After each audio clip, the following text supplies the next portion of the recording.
In January of this year, PC Jacob Noah entered Tunbridge Wells police station whilst on annual leave, grabbed the keys to a police car and took his ex-bird out for a spin.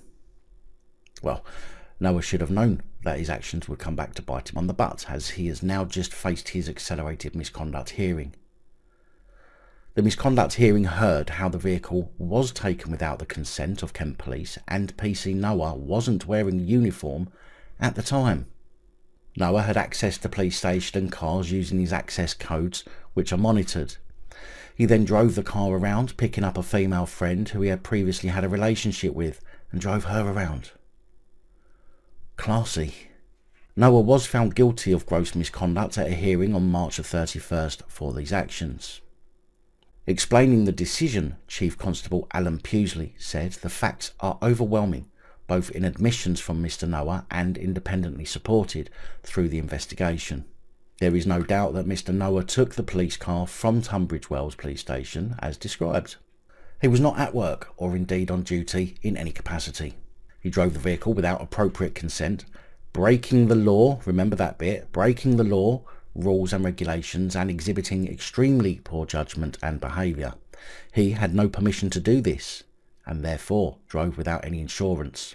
He carried a member of the public in the vehicle with him, driving his journey.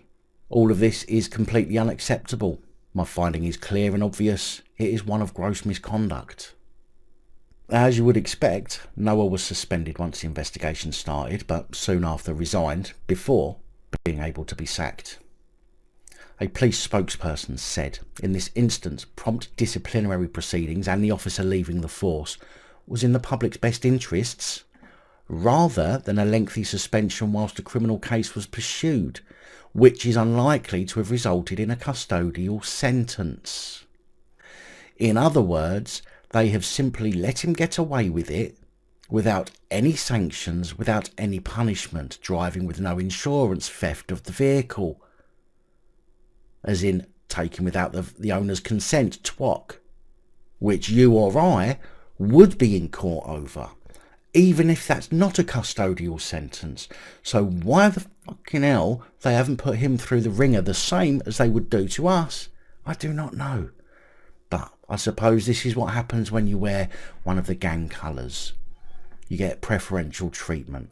Personally, I think that somebody out there, a brief out there, needs to get in touch with whoever you get in touch with and get this cretin in court, regardless to whether it's a custodial sentence for breaking the law, because that's what he's done. And we would be in exactly the same position if it was one of us. We wouldn't be allowed to simply get away with it, which he has.